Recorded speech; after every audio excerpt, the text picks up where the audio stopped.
हमें पता ही नहीं अपने पंखों का, हमें भरोसा ही नहीं अपनी उड़ान पर। बहुत समय पहले की बात है, एक राजा को उपहार में किसी ने बाज के 2 बच्चे भेंट किए।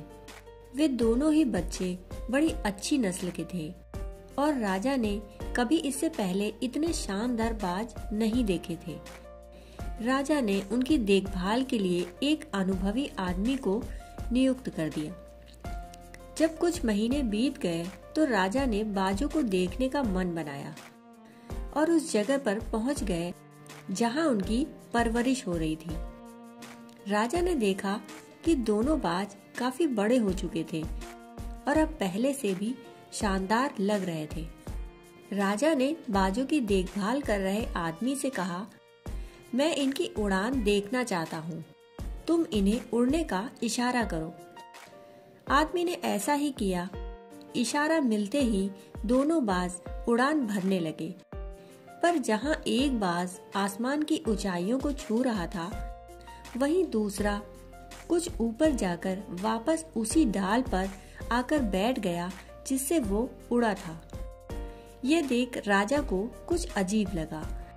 क्या बात है, जहाँ एक बाज इतनी अच्छी उड़ान भर रहा है, वहीं ये दूसरा बाज उड़ना ही नहीं चाह रहा। राजा ने सवाल किया, जी हुजूर, इस बाज के साथ शुरू से यही समस्या है, वो इस डाल को छोड़ता ही नहीं। राजा को दोनों ही बाज बड़े प्रिय थे और वो दूसरे बाज को भी उसी तरह उड़ते हुए देखना चाहते थे।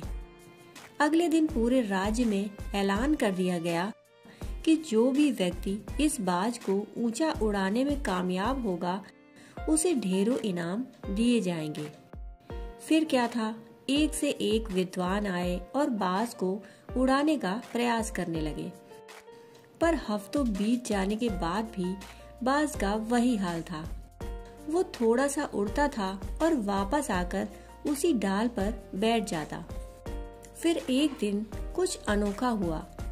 राजा ने देखा कि उसके दोनों बाज आसमान में उड़ रहे हैं। उन्हें अपनी आंखों पर विश्वास नहीं हुआ और उन्होंने तुरंत उस व्यक्ति का पता लगाने को कहा जिसने ये कारनामा कर दिखाया था। वह व्यक्ति एक किसान था। अगले दिन वह दरबार में हाजिर हुआ। उसे इनाम में स्वर्ण मुद्राएं भेंट करने के बाद राजा ने कहा, मैं तुमसे बहुत प्रसन्न हूँ, बस तुम इतना बताओ कि जो काम बड़े बड़े विद्वान नहीं कर पाए वो तुमने कैसे कर दिखाया। मालिक, मैं तो एक साधारण सा किसान हूँ, मैं ज्ञान की ज्यादा बातें तो नहीं जानता। मैंने तो बस वो डाल ही काट दी जिस पर बैठने का बाज आदी हो चुका था, और जब वो डाल ही नहीं रही तो वह भी अपने साथी के साथ ऊपर उड़ने लगा। दोस्तों, हम सभी ऊंचा उड़ने के लिए ही बने हैं, लेकिन कई बार हम जो कर रहे होते हैं उसके इतने आदी हो जाते हैं कि अपनी ऊंची उड़ान भरने की, कुछ बड़ा करने की काबिलियत को ही भूल जाते हैं।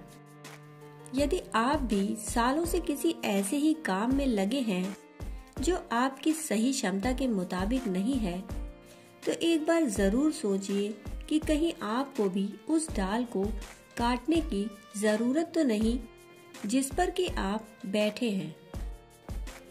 दोस्तों, कहानी सुनने के लिए आपका बहुत बहुत आभार।